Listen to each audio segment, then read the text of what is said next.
Poisoning, এটা সম্পর্কে আজকে আমরা আলোচনা করব।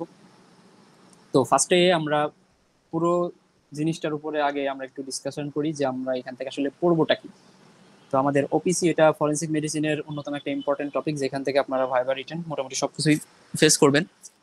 তো এই ওপিসি থেকে ফার্স্ট অফ অল যে জিনিসগুলো আমাদের পড়তে হয়, সো ফার্স্টে আমাদের যেটা লাগে সেটা হলো ডেফিনেশন,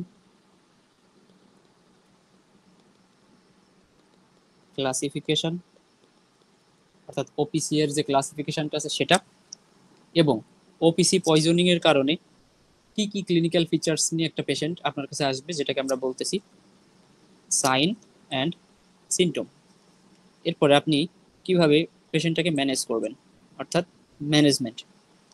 এখন এই ম্যানেজমেন্টের মধ্যে আমরা এটাকে একাধিক ক্যাটাগরিতে ডিভাইড করি, অর্থাৎ একটা পেশেন্ট ম্যানেজমেন্ট করবেন, সেই ম্যানেজমেন্টটাকে আমরা ডিফারেন্ট ক্যাটাগরাইজড বা আমরা স্টেপ বাই স্টেপ এই পেশেন্টগুলোকে ম্যানেজমেন্ট বা ম্যানেজ করি আর কি। তো আমরা ফার্স্ট অফ অল যেটা করি সেটাকে আমরা বলি জেনারেল ম্যানেজমেন্ট। এরপরে নর্মালি আমরা স্পেসিফিক ম্যানেজমেন্টে চলে যাই, অর্থাৎ ফার্মাকোলজিক্যাল ম্যানেজমেন্ট। ফার্মাকোলজিক্যাল ম্যানেজমেন্ট এরপরে আমরা পেশেন্টকে মনিটর করি, একটা নির্দিষ্ট সময় পর্যন্ত আমরা পেশেন্টকে মনিটরিং করি। এই হলো ম্যানেজমেন্টের ক্ষেত্রে।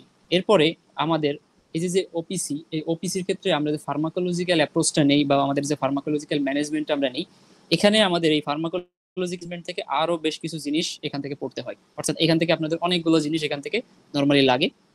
তার মধ্যে এই ফার্মাকোলজিক্যালের মধ্যে আমরা কি কি ড্রাগস ইউজ করি, অর্থাৎ ড্রাগসের নাম, সেই ড্রাগসের নামগুলো লাগবে, এই ড্রাগসগুলোর নাম, ডোজ এবং কতদিন পর্যন্ত বা কত অ্যামাউন্টে আমরা এটা ইউজ করি, এই জিনিসগুলো আপনাদের লাগে। এরপরে এই ড্রাগসের সাথে আরেকটা জিনিস আছে, যেহেতু আমরা এই যে ওপিসি পয়জনিং এর ক্ষেত্রে আমরা যে অ্যান্টিডটটা ইউজ করি সেটা হলো অ্যাট্রোপিন। এই অ্যাট্রোপিন রিলেটেড যাবতীয় মোটামুটি ডিটেলস আমাদের জানা লাগে। তো এটা হলো ওভারঅল ওপিসি এর একটা সিনারিও, যে আমাদের ওপিসি থেকে কি কি পড়তে হয় বা এখান থেকে আমাদের কি কি লাগবে। তো ফার্স্টে যদি আমরা চলে আসি, আমাদের যে ডেফিনেশনটা আছে হোয়াট ইজ ওপিসি, এটা দিয়ে আপনাদের নর্মালি শুরু করে। তো ওপিসির আসলে ওরকম কোনো স্পেসিফিক কোনো ডেফিনেশন নাই, ওপিসির পূর্ণ রূপটা আপনাকে জিজ্ঞেস করে। সো ওপিসি এর পূর্ণ রূপটা হলো অর্গানোফসফরাস কম্পাউন্ড, যেটা আমরা মোটামুটি সবাই জানি। তো এটা আসলে তেমন কঠিন কিছুই না। তো ডেফিনেশনটা হলো আসলে জাস্ট ফুল ফর্ম। এখন এই ফুল ফর্মের মধ্যে আসলে আমাদের যে ওপিসি এর মধ্যে দুইটা ফাংশনাল ইউনিট থাকে, দুইটা ফাংশনাল ইউনিট বলি আমরা।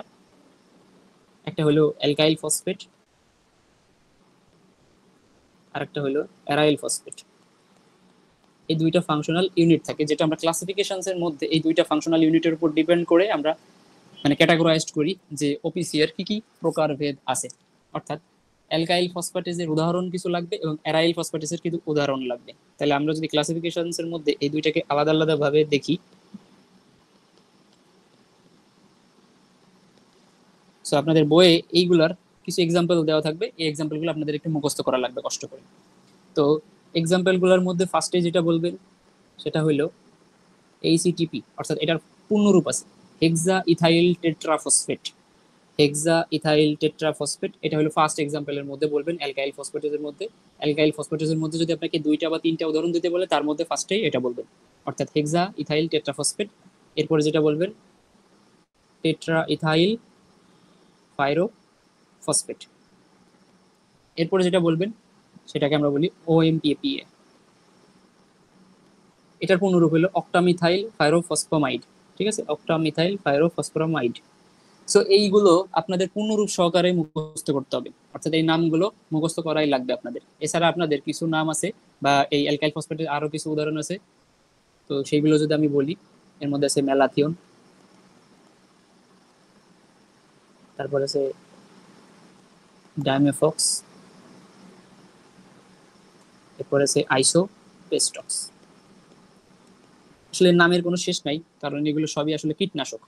ঠিক আছে, আমরা যে আমাদের যে ফসলি জমিতে যেগুলো ইউজ করি নর্মালি এই সবই হলো কীটনাশক, অর্থাৎ অর্গানোফসফরাস কম্পাউন্ড। এইগুলো আমরা নর্মালি কীটনাশক হিসেবে ইউজ করি বা ইনসেকটিসাইড হিসেবে আমরা নর্মালি এগুলো ইউজ করি। তো এই কেমিক্যাল এজেন্টগুলো নর্মালি ইনসেক্টকে মারার জন্য, কিন্তু এটা হিউম্যান বডির সাথে রিলেটেড কোথায়? এখন হিউম্যান বডির সাথে রিলেটেড এই কারণেই যে বউয়ের সাথে ঝামেলা করে হাজবেন্ড দেখা গেল কীটনাশক খেয়ে ফেলছে, কীটনাশক খেয়ে ফেলছে যেটা পোকামাকড় মারার জন্য ছিল, সেটা হাজবেন্ড খেয়ে ফেলছে, অথবা হাজবেন্ড ওয়াইফ ঝামেলা করে ওয়াইফ খেয়ে ফেলছে, অথবা কারোর ব্রেকআপ হওয়ার পরে সে খেয়ে ফেলছে। আবার এটা অ্যাক্সিডেন্টালিও হইতে পারে। অর্থাৎ একজন ফার্মার যখন নর্মালি সে যখন ফসলি জমিতে এই ইনসেকটিসাইড গুলো ইউজ করে, আর একটা বিশেষত্ব হইলো এটা আমাদের স্কিনের উপর পড়লে স্কিন থেকে ডিরেক্ট অ্যাবজর্পশন হয়।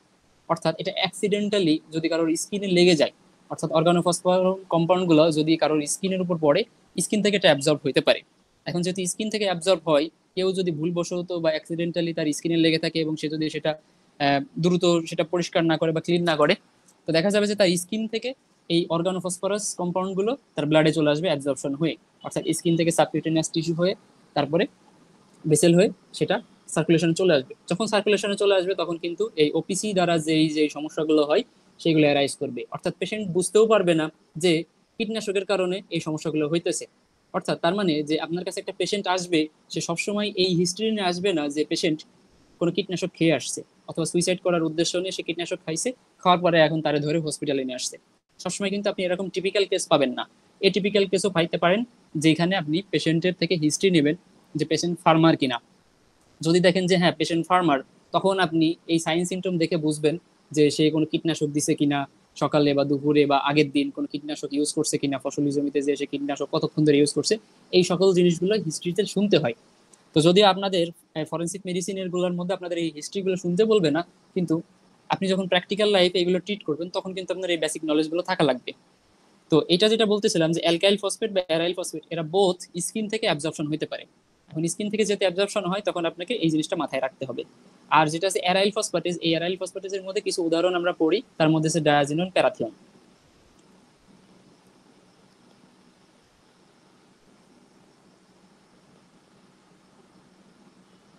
প্যারাক্সন, এরকম কিছু নাম আছে, আরো অনেক নাম আছে, আপনারা এই নামগুলো বই থেকে একটু মুখস্থ করবেন। ঠিক আছে, এটা রেডিতেও পাবেন, নন্দিতেও পাবেন, ইভেন গাইডেও আপনারা পাবেন। সো এই মানে ক্লাসিফিকেশনস অফ অর্গানোফসফরাস কম্পাউন্ডের এই অ্যালকাইল ফসফেটস এবং অ্যারাইল ফসফেটস এগুলার এক্সাম্পল আপনাদের মাস্ট লাগবেই। এটা ভাইবার প্রশ্ন প্লাস রিটার্নের প্রশ্ন, আপনাদেরকে প্রথমেই অর্গানোফসফরাসের এই নামগুলোই নর্মালি জিজ্ঞেস করে। এখন যেটা আমরা বলতেছিলাম যে একটা পেশেন্ট তার স্কিন দিয়ে অ্যাবজর্পশন হতে পারে, সে খেয়ে ফেলার কারণে স্টোমাকে যে সেখান থেকে অ্যাবজর্পশন হতে পারে। অ্যাবজর্পশন হওয়ার পরে সবকিছুরই একটা নর্মাল ডোজ থাকে, একটা লিথাল ডোজ থাকে।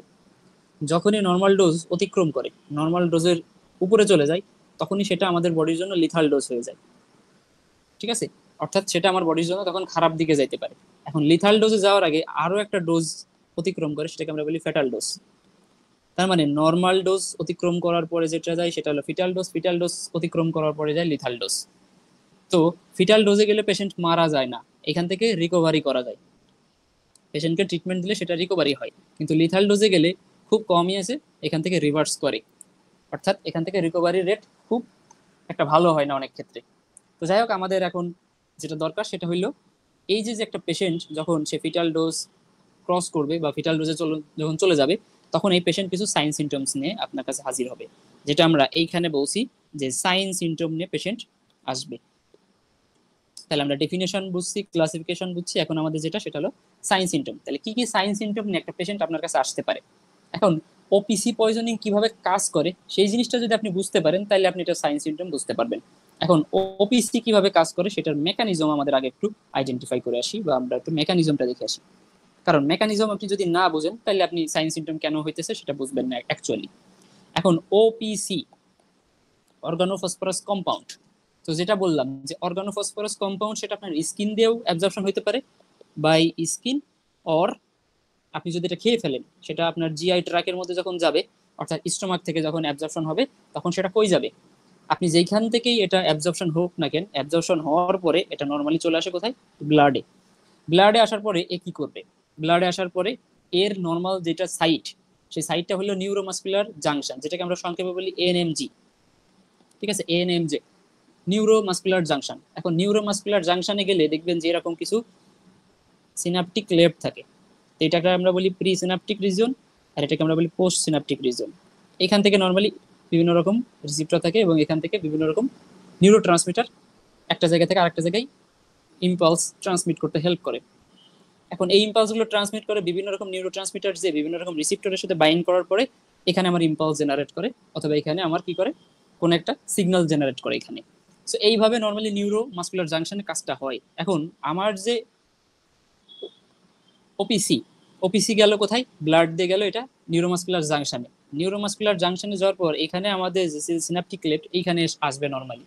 সো এইখানে আসার পরে নর্মালি এখানে 3 ধরনের কাজ হয়। এখন আমরা একটু খেয়াল করি এখানে নর্মালি কি হয়। ধরেন এটা হলো আমাদের নিউরোমাস্কুলার জাংশন, তো এটা হলো আমাদের প্রি সিনাপটিক, এটা হলো আমাদের পোস্ট সিনাপটিক।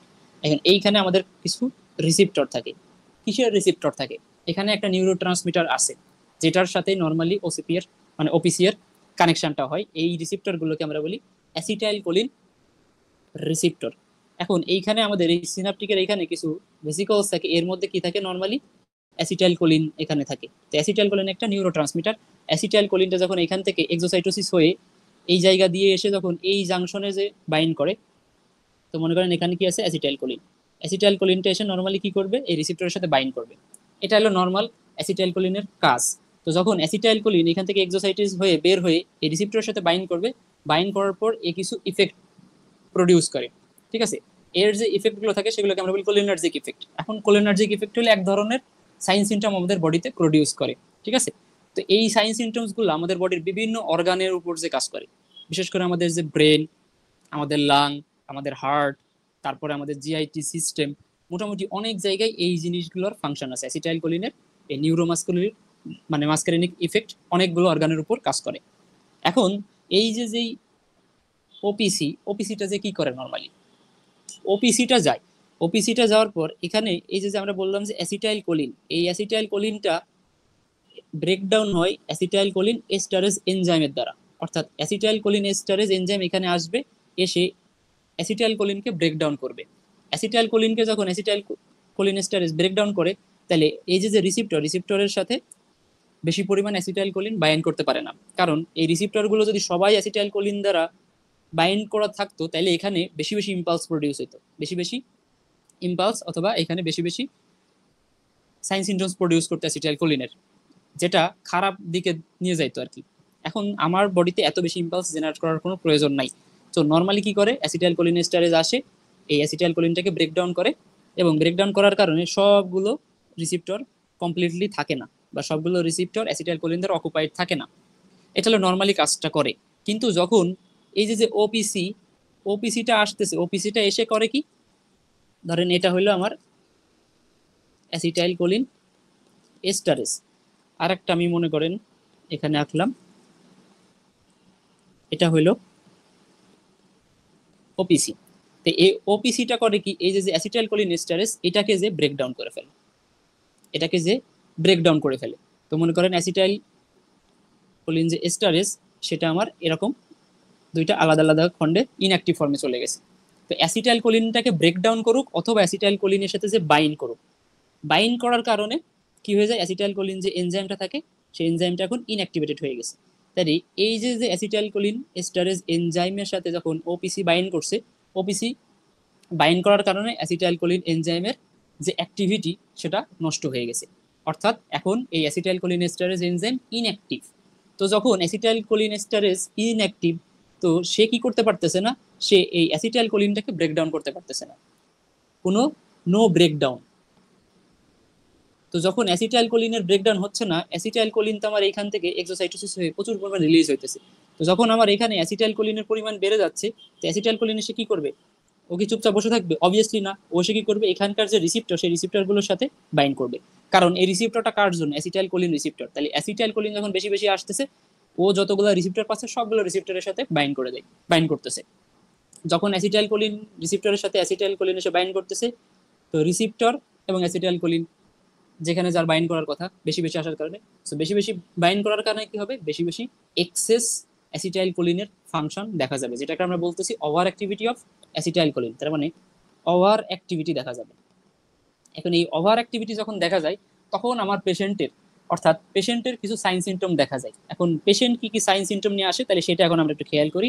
এই যে সাইন সিমটমসের কথা যেটা আমরা বলছিলাম, এটা যে নর্মালি আমাদের বেশ কিছু অর্গানের উপর যে কাজ করে, ঠিক আছে? তা আমরা বলছি যে এটা সিএনএস এর উপর কাজ করে। এটা আমাদের যে বিভিন্ন রকম অর্গান আছে, লাং, হার্ট, তারপরে আমাদের ধরেন এখানে জিআইটি বা জিআই ট্রাক, বিভিন্ন অর্গানের উপর যেটা কি করে সেটা আমরা একটু খেয়াল করি।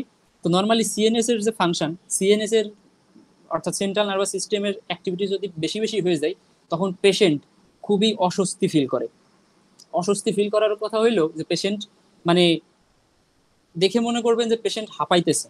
ঠিক আছে, আপনারা মাঝে মাঝে দেখবেন যে পেশেন্ট ভয় পেয়ে গেলে, কিংবা একটা মানুষ যখন মনে করেন পরিশ্রম করতেছে বা অনেক বেশি এক্সারসাইজ করার পর সে যখন হাঁপায়, ঠিক আছে, হাঁপাইতেছে, তো এইরকম দেখে মনে হয় যে পেশেন্ট রেস্টলেসনেস অবস্থায় আছে। তো সিএনএস এর উপরে যখনই এইগুলা ইফেক্টটা দেখা দেবে, তখন কি হবে, পেশেন্ট রেস্টলেসনেস,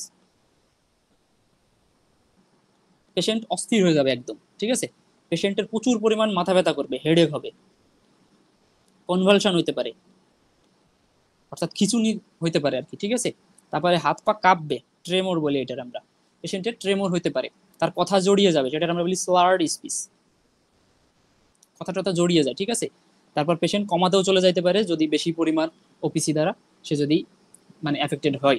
ঠিক আছে, এই জিনিসগুলো নর্মালি সিএনএস এর উপর যে এই সমস্যাগুলো জেনারেট করে। লাংস এর উপর যে কি করে, লাংস এর উপর যে নর্মালি যে আমাদের যে ব্রোঙ্কাস গুলো থাকে, তো ব্রোঙ্কিয়াল যে সিক্রেশন, এই ব্রোঙ্কিয়াল সিক্রেশনটাকে বাড়ায় দেয়, বেশি বেশি ব্রোঙ্কিয়াল সিক্রেশন হয়। আর ব্রোঙ্কিয়াল সিক্রেশন করার কারণে আমাদের যে ব্রোঙ্কিয়াল ট্রির যে এরকম যে ডায়ামিটার গুলো থাকে, এই ট্রিগুলোকে কনস্ট্রিক্ট করে ফেলে।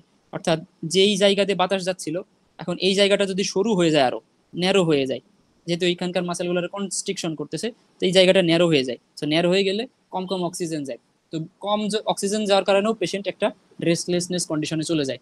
ঠিক আছে, সিএনএস এর মানে ব্রেনে সে কম পরিমাণ অক্সিজেনেটেড ব্লাড যায়, এটার কারণেও কি হতে পারে, সে কমা, কনভালশন কিংবা রেস্টলেসনেসে চলে যেতে পারে, পেশেন্ট কনফিউশনে ভুগতে পারে, ড্রাউজিনেস হইতে পারে, মাথা ঘোরা, মাথা ব্যথা, মানে এই সকল সিমটম হইতেছে আসলে সবগুলোর পারিপার্শ্বিক মেকানিজমের কারণে। ঠিক আছে, আর যখন অক্সিজেনেটেড ব্লাড কমে যায় বডিতে, তো আমাদের তখন কি হয়, একটা কমন একটা জিনিস হয়, সেটা আমরা বলি সায়ানোসিস। অর্থাৎ ডিঅক্সিজেনেটেড ব্লাড বেড়ে যাওয়ার কারণে কি হয়, সায়ানোসিস হয়, ব্লুইশ একটা কালারেশন হয় স্কিনের। সো এটা হয় লাং এর কারণে হয়, সায়ানোসিস বলেন, কিংবা এই যে ব্রোঙ্কিয়াল যে সিক্রেশন বেড়ে যাওয়ার কারণে পেশেন্টের ব্রোঙ্কো কনস্ট্রিকশন হইতেছে, পেশেন্ট শ্বাস প্রশ্বাস নিতে পারতেছে না, পেশেন্ট রেস্টলেসনেস বা এরকম কমপ্লেন করতেছে, তখন এইগুলা কিসের কারণে হইতেছে, লাংসের উপরে নর্মালি মাসক্রেনিক এফেক্টের কারণে, অর্থাৎ অ্যাসিটাইল কোলিনের ওভার অ্যাক্টিভিটির কারণে এইগুলা হয়। হার্টের উপর কি হয়, নর্মালি হার্টের যে ফাংশনটা থাকে সব কিছু কমায় দেয়, হার্টের সব কিছু কমায় দেয়, অর্থাৎ হার্ট রেট কমায় দেয়, প্রেশার কমায় দেয়, ব্লাড প্রেশার কমায় দেয়, হার্ট যেই পরিমাণ কার্ডিয়াক আউটপুট করতেছিল তার মানে ডিক্রিজ হার্ট রেট। ঠিক আছে, তারপরে ব্লাড প্রেশার কমায় দেয়, এরপরে আমাদের যে কার্ডিয়াক আউটপুট সেটাও কমায় দেয়, তার মানে হার্টের উপর একটাই ফাংশন করে, হার্টের সমস্ত কিছুকে কমায় দেয়। তো যখন হার্ট রেট কমে যায় তখন সেটা আমরা বলি ব্রাডিকার্ডিয়া, আর যখন ব্লাড প্রেশার কমে যায় তখন সেটা আমরা বলি হাইপোটেনশন। সো এই দুইটা জিনিস কিসের ক্ষেত্রে হইতেছে, হার্টের উপরে ওপিসি এর পয়জনিং এর কারণে হইতেছে, বিকজ অফ অ্যাসিটাইল কোলিনের এক্সেস অ্যাক্টিভিটির কারণে এই জিনিসগুলো এখানে হয়। জিআইটিতে যে কি করে, জিআইটিতে নর্মালি জিআইটিতে যে কি করতেছে, অ্যানোরেক্সিয়া করে, অর্থাৎ ক্ষুধামন্দা করে, অ্যানোরেক্সিয়া। এরপরে জিআইটির যত সিক্রেশন আছে, জিআইটি থেকে বিভিন্ন রকম ফ্লুইড সিক্রেশন হয়, সব কিছুর সিক্রেশন বাড়ায় দেয়। এখন বেশি বেশি ফ্লুইড সিক্রেশন হইলে এটার কারণে কি হইতে পারে, হয় ভমিটিং হইতে পারে, যেটা মুখ দিয়ে বের হবে, আর না হলে যেটা অ্যানাস দিয়ে বের হবে সেটা আমরা বলতেছি ডায়রিয়া হইতে পারে। ঠিক আছে, because of increase fluid secretion. এছাড়া আমাদের বডির যত গ্ল্যান্ড আছে, আরেকটা ইফেক্ট কি করে, আমার বডির যত গ্ল্যান্ড আছে সকল গ্ল্যান্ডের সিক্রেশন বাড়ায় দেয়, বিশেষ করে যেইগুলো আমাদের সাবকিউটেনিয়াস গ্ল্যান্ডগুলো থাকে। ঠিক আছে, যে গ্ল্যান্ডগুলো আছে, যেমন ধরেন সোয়েট গ্ল্যান্ডের সিক্রেশন বাড়াই দিবে। আবার আমাদের মুখের মধ্যে কি থাকে, স্যালাইভারি গ্ল্যান্ডের সিক্রেশন বাড়াই দিবে। সো এইগুলো হলে গ্ল্যান্ডের উপর নর্মালি এইগুলো কাজ করে। ল্যাক্রিমাল গ্ল্যান্ড থাকলে ল্যাক্রিমাল গ্ল্যান্ডের সিক্রেশন বাড়াই দিবে। চোখের মধ্যে আমাদের নর্মালি কি হয়, ব্লাড ভিশন হয়। ঠিক আছে, এখানে ল্যাক্রিমাল গ্ল্যান্ড, তারপরে আমাদের সোয়েট গ্ল্যান্ড, স্যালাইভারি গ্ল্যান্ড, এই সকল গ্ল্যান্ডের সিক্রেশনটা বেড়ে যাবে। কি কারণে হইতেছে, বিকজ অফ ওপিসি পয়জনিং। আর ওপিসি পয়জনিংটা আসলে হইতেছে কি কারণে, এই অ্যাসিটাইল কোলিনের ওভার অ্যাক্টিভিটির কারণে এই সমস্যাগুলো নিয়ে পেশেন্ট আপনার কাছে আসতে পারে। এখন ওপিসি পয়জনিং এর একটা পেশেন্ট যদি আপনার কাছে আসে, নর্মালি আপনি খুব সহজেই সেটা ডায়াগনোসিস করে ফেলতে পারবেন যে হ্যাঁ এই পেশেন্টের ওপিসি পয়জনিং হয়েছে। সে যদি ইচ্ছা করে ওপিসি খায়, অর্থাৎ এই কীটনাশক যদি সে ইচ্ছা করে খায়, ওপিসি যদি সে নিজে নিজে খায়, আপনি একটা জিনিস থেকে মানে একটা জিনিস দিয়ে বুঝতে পারবেন, সেটা হলে আপনি পেশেন্টের কাছে চলে আসবেন, অর্থাৎ পেশেন্টের ফেসের কাছে আসবেন। তারপরে পেশেন্ট নর্মালি যেহেতু অনেক লিথার্জিক থাকে, এবং এই যে বললাম রেস্টলেসনেস, হেডেক, অর্থাৎ পেশেন্ট খুবই দুর্বল হয়ে যায়, মনে হয় যে অজ্ঞান হয়ে গেল গেল ভাব। অজ্ঞান হইলে তো হয়ে গেল, আর না হইলে ওরকম অজ্ঞান হয়ে থাকে। আপনি ডাক দিলেও শুনবে না, মানে হাত দিয়ে টান দিলেও সে কথাটা তো বলে না নর্মালি। ঠিক আছে? তো এই পেশেন্টের আপনি মুখের কাছে যে যদি আপনি মানে একটু স্মেল নেওয়ার চেষ্টা করবেন, দেখবেন যে মুখ দিয়ে কেরোসিনের মতো একটা স্মেল বের হয়। ঠিক আছে? কেরোসিন লাইক স্মেল আপনি পেশেন্টের মুখ দিয়ে বের হবে, মুখে আপনি কেরোসিন লাইক স্মেল পাবেন। কারণ কি, এই ওপিসি এর মধ্যে নর্মালি বিভিন্ন রকম অ্যারোম্যাক্স অ্যাড করা হয়। ঠিক আছে? কেরোসিন লাইক স্মেল এটা হলো বিকজ অফ অ্যারোম্যাক্স। এই অ্যারোম্যাক্সটা কার সাথে, এই অর্গানোফসফরাস কম্পাউন্ডের সাথে অ্যাড করে দেওয়া হয়। এই অ্যারোম্যাক্সের কারণে পোকামাকড় কি হয়, ফসলি জমি থেকে মানে ফসল থেকে আর কি দূরে থাকে। তো এই পোকামাকড়কে দূরে করার জন্য নর্মালি এই অ্যারোম্যাক্স গুলো ইউজ করা হয়। কিন্তু যখন আপনি মানে একটা পেশেন্ট পাবেন যে খেয়ে আসছে, তার ক্ষেত্রে আপনি তার মুখ দিয়ে এইগুলো পাবেন। তো সাইন সিমটমস তো আমরা বুঝলাম যে কি কি দেখে আপনি এইগুলো বুঝতে পারবেন। এখন আসেন আমাদের ম্যানেজমেন্ট, অর্থাৎ আমরা এই পেশেন্টকে কিভাবে ম্যানেজ করব। তো ফার্স্টে আমরা বলছি যে জেনারেল ম্যানেজমেন্ট, অর্থাৎ পেশেন্টকে আমরা প্রাথমিকভাবে কি করবো, একটা পেশেন্ট যখনই দেখবেন যে মানে আপনি সাসপেক্ট করবেন যে পেশেন্টটা অর্গানোফসফরাস কম্পাউন্ড দ্বারা পয়জনিং এর শিকার, তো সে আসার সাথে সাথে তাকে আমরা যেটা বলি ABCD রিসাসিটেশন। প্রথমে আমরা কি করি, এয়ারওয়ে ক্লিয়ার করি, তারপরে সে ব্রিদিং ঠিকঠাক ভাবে নিচ্ছে কিনা সেটা দেখি, তারপরে তার সার্কুলেশন দেখি ঠিকঠাক সার্কুলেশন হচ্ছে কিনা, তারপরে আমরা দেখি পেশেন্ট ডিহাইড্রেশনে চলে গেছে কিনা। এই কয়টা হইলে আমরা একদম চোখের পলকে এই জিনিসটা দেখে ফেলি। এরপরে নর্মালি যে জিনিসটা করি, আগে আমরা পেশেন্টের সারফেস, বডি সারফেস এরিয়াতে যদি কোনো অর্গানো ফসফরাস কম্পাউন্ড লেগে থাকে, সেটার আমরা রিমুভ করে ফেলি। এটা হলো সবার আগে আগেই করি আমরা, কিন্তু আপনাদের বইয়ে দেখবেন অনেক পরে লেখা এগুলা। ঠিক আছে? তা আমরা কি করি, সারফেস যে ওপিসি গুলো থাকে সেগুলো তাড়াতাড়ি আমরা সরাই ফেলি, জামা কাপড়ের সাথে যদি লেগে থাকে জামা কাপড় খুলে ফেলি, এবং কোনো একটা টাওয়েল অথবা কোনো তুলা টুলা দিয়ে আমরা নর্মালি এই ওপিসি বা এই কীটনাশকগুলো মুছে ফেলি। তারপরে কি করি, পেশেন্টের রেসপিরেটরি ট্র্যাক্ট ঠিক আছে কিনা সেটা আমরা দেখি। যদি দেখি মুখের মধ্যে প্রচুর পরিমাণ মিউকাস সিক্রেশন কেন বেশি থাকে, এই যে একটু আগে বললাম, আমার মুখের মধ্যে যে স্যালাইভারি গ্ল্যান্ড, আমাদের মুখের মধ্যে জিআই ট্র্যাকের যে নর্মাল যে গ্ল্যান্ডগুলো আছে, এগুলো সিক্রেশন বেড়ে যায়। এছাড়া ব্রোঙ্কিয়াল সিক্রেশনও যেহেতু বেড়ে যায়, সেহেতু পেশেন্ট খুব পরিমাণ, অর্থাৎ প্রচুর পরিমাণ ডিপসনিয়াতে ভোগে, অর্থাৎ সে ঠিকঠাকভাবে শ্বাস নিতে পারে না। তো যেহেতু শ্বাস প্রশ্বাস নিতে পারতেছে না বিকজ অফ ব্রোঙ্কিয়াল সিক্রেশন বেড়ে গেছে এবং ব্রোঙ্কো কনস্ট্রিকশন হয়েছে, তো আমরা এই মিউকাস গুলো থাকলে সেগুলোকে রিমুভ করে ফেলি। এখন এই রিমুভ করার ক্ষেত্রে আমরা বিভিন্ন রকম সাকশন মেশিন ইউজ করি। মিউকাস সিক্রেশনটাকে আমরা ওরোফেরেনজিয়াল সাকশন নামে একটা মেশিন পাওয়া যায়, ওইগুলোতে সাক করে ওই জিনিসগুলোকে বের করে ফেলি, যাতে রেসপিরেটরি ট্র্যাক্টটা ক্লিয়ার থাকে এবং পেশেন্ট মানে স্মুথলি যাতে শ্বাস প্রশ্বাস নিতে পারে। এই কারণে আমরা এই ওরোফেরেনজিয়াল সাকশন দিয়ে কি করি, আমাদের রেসপিরেটরি ট্র্যাক্টটা রিমুভ করার চেষ্টা করি। এখন রেসপিরেটরি ট্র্যাক্ট মানে কিন্তু একদম ট্রাকিয়া না, ভিতরের দিকে না, অর্থাৎ নাক বা মুখ এইখানে যেহেতু লালা টালা মানে প্রচুর পরিমাণ সিক্রেশন থাকে, ওইগুলোকে আমরা রিমুভ করে ফেলি। ঠিক আছে? এখন যেই পেশেন্ট আসছে তার সাথে যদি কোনো মানে সুস্থ স্বাভাবিক ফ্যামিলির কোনো মেম্বার থাকে, তার কাছ থেকে আমরা শোনার চেষ্টা করি যে এই ঘটনাটা কতক্ষণ আগে হয়েছে, বা সে এই জিনিসটা ইচ্ছা করে খাইছে নাকি, মানে জমিতে যে যখন সে এরকম কীটনাশক ছিটাচ্ছিল তখন হয়েছে কিনা, বা এটা আগে দিন করছে কিনা। যেটা একটু আগে বলছিলাম যে হিস্ট্রি নিই আমরা পেশেন্টের থেকে। পেশেন্ট যদি আনকনসিয়াস বা পেশেন্ট যদি মানে কোঅপারেবল না থাকে, তাহলে সেক্ষেত্রে আমরা পেশেন্টের সাথে যে পেশেন্ট পার্টি থাকে তাদের কাছে আমরা এগুলো জিজ্ঞেস করি। এরপরে নর্মালি আমরা ভাইটাল সাইন গুলো দেখি। এখন ভাইটাল সাইনের ক্ষেত্রে আমরা বিভিন্ন রকম ভাইটাল সাইন দেখি। নর্মালি এখানে ব্লাড প্রেশার যেহেতু কমে যায়, আমরা দেখলাম যে সিভিএস এর উপর নর্মালি পেশেন্ট ব্রাডিকার্ডে বা হাইপারটেনশনে ভোগে, আমরা ব্লাড মানে ভাইটাল সাইনগুলোর মধ্যে ব্লাড প্রেশারটা আগে দেখি। ব্লাড প্রেশারটা দেখি, তারপর আমরা রেসপিরেটরি রেটে চলে যাই, কারণ এখানে রেসপিরেটরি ডিপ্রেশন হয়। এরপরে আমরা দেখি পালস। পালস দেখি কারণ এখানে পেশেন্টের ডিহাইড্রেশন হওয়ার একটা পসিবিলিটি থাকে, কারণ প্রচুর পরিমাণ ভমিটিং বা ডায়রিয়া হওয়ার একটা হিস্ট্রি থাকে। সো এই ক্ষেত্রে আমরা পালস দেখি। এরপরে আমরা টেম্পারেচার দেখি, পেশেন্টের টেম্পারেচার ইনক্রিজ করতে পারে, ইউরিন আউটপুট নর্মালি বেশিই থাকে, এবং ডিহাইড্রেশন হয়ে গেলে তখন আবার ইউরিন আউটপুট কমে যায়। তো এরকম ভাইটাল সাইনগুলো আমরা নর্মালি দেখে ফেলি। আর ওভারঅল জেনারেল কন্ডিশনটাও আমরা একবারেই দেখে ফেলি, চোখের পলকে আমরা জেনারেল কন্ডিশন দেখে ফেলি যে পেশেন্টের কন্ডিশন কিরকম, খারাপের দিকে যাচ্ছে নাকি মোটামুটি মানে স্টেবল কন্ডিশন আছে। নর্মালি এই সকল পেশেন্ট এত বেশি স্টেবল থাকে না, কিন্তু তারপরে স্টেবল থাকলেও আমরা এই জিনিসগুলো মেজার করি। পেশেন্ট স্টেবল থাকুক বা আনস্টেবল থাকুক, কোঅপারেটিভ থাকুক বা নন কোঅপারেটিভ থাকুক, আমরা সবকিছু মেজার করে ফেলবো খুব দ্রুত। এরপরে ওই যে যেটা বললাম, আমরা রিমুভ করে ফেলবো, যদি কোনো জায়গায় কোনো কিছু লেগে থাকে সেগুলো আমরা ক্লিন করে ফেলবো। ক্লিন করার পরে আমরা পেশেন্টকে প্রিপারেশন নিই, অর্থাৎ পেশেন্টকে আমরা এখন গ্যাস্ট্রিক সাকশন দেওয়ার জন্য প্রিপারেশন করি। তো গ্যাস্ট্রিক সাকশনে যাওয়ার আগে আমরা এইগুলো সবগুলো ঠিকঠাকভাবে দেখে তারপর আমরা পেশেন্টকে কি দিব, গ্যাস্ট্রিক সাকশন দিব। এখন এই গ্যাস্ট্রিক সাকশন দেওয়ার সময় আমরা নর্মালি যে গ্যাস্ট্রিক সাকশন পাম্প থাকে স্টোমাক ওয়াশ দিয়ে আর কি, গ্যাস্ট্রিক সাকশন বলতে এখানে আসলে যেটা বলতেছে সেটা হলো স্টোমাক ওয়াশ। এখন আমরা স্টোমাক ওয়াশ দিই। স্টোমাক ওয়াশের একটা আলাদা প্রসিডিউর আছে, স্টোমাক ওয়াশ কিভাবে দিতে হয় সেগুলো আমি আলাদা আর একটা ক্লাসে আপনাদের আলোচনা করব, সেটার জন্য আলাদা টপিকস বা আলাদা একটা দিন আমরা ওটা নিয়ে আলোচনা করব। ওটা একটা লেন্দি একটা প্রসিডিউর এবং ওটা আপনাদের পরীক্ষাতেও আসে, প্র্যাকটিক্যালেও আসে এবং ওটা খুব ইম্পর্টেন্ট। তো আমরা এখানে যে স্টোমাক ওয়াশটা দিই সেটা হলো পটাশিয়াম পারম্যাঙ্গানেট, এটা দিয়ে এই সলিউশনটা দিয়ে আমরা নর্মালি কি করি, গ্যাস্ট্রিক সাকশন দিই, অর্থাৎ স্টোমাক ওয়াশ দিয়ে পেটের মধ্যে যা আছে সবকিছু আমরা বের করে ফেলার চেষ্টা করি যাতে ফার্দার আরো বেশি অ্যাবজর্পশন না হয়।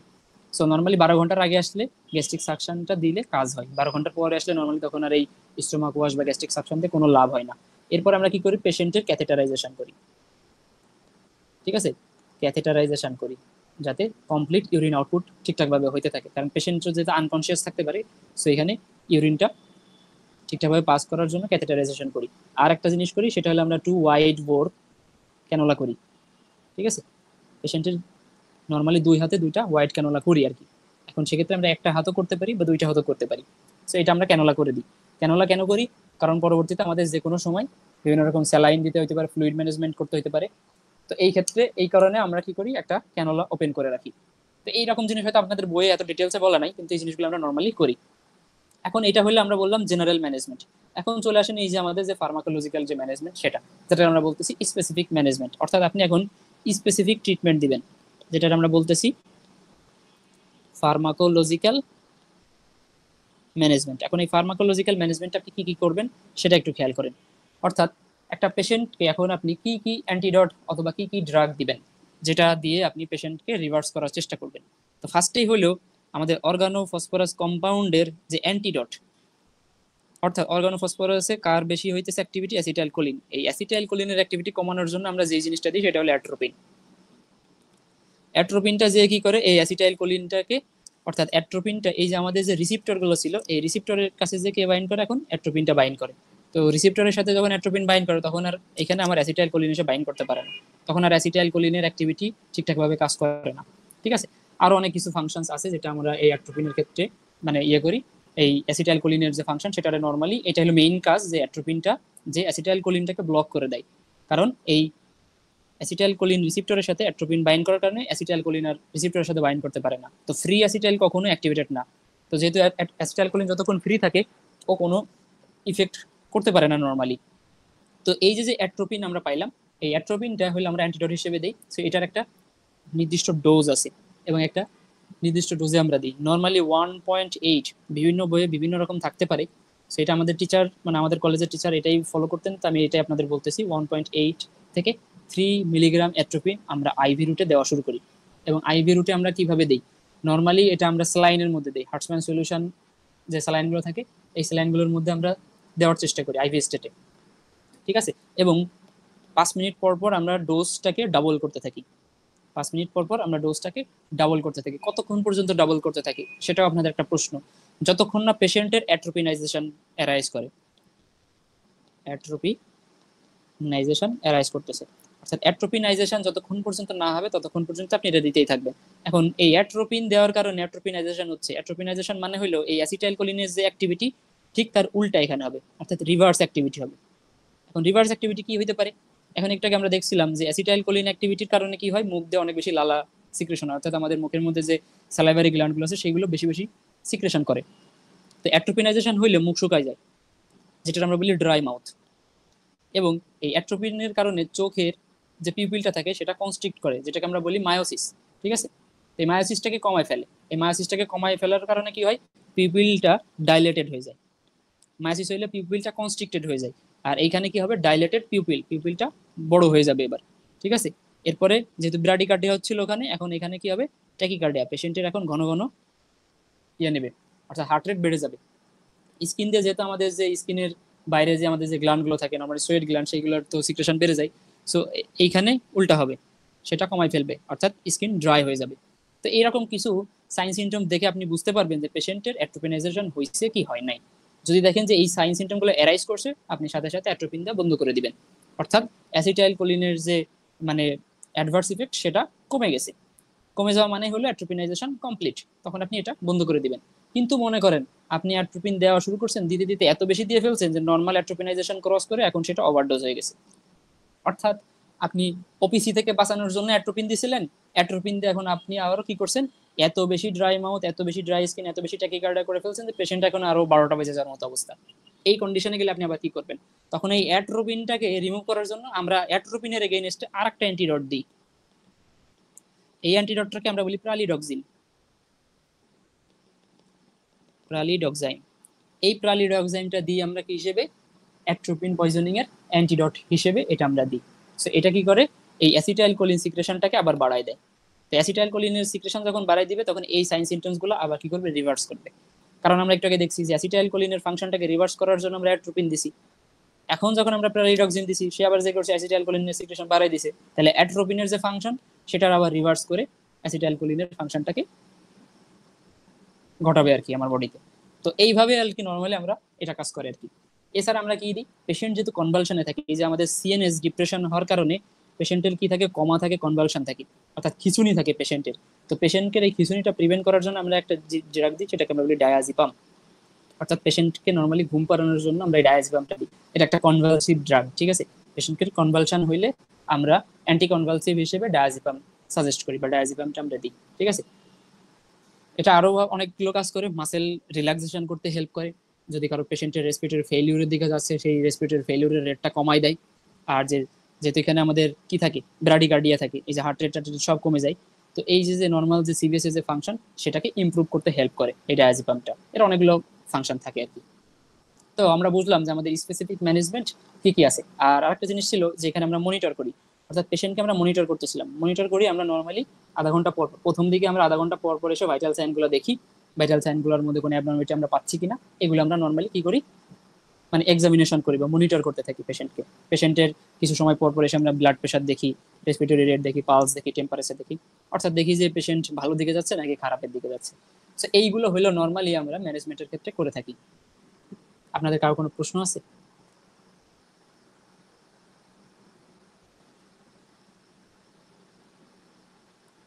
ওপিসি শেষ। এখন যদি আপনাদের কারো কোনো প্রশ্ন থাকে জিজ্ঞেস করতে পারেন।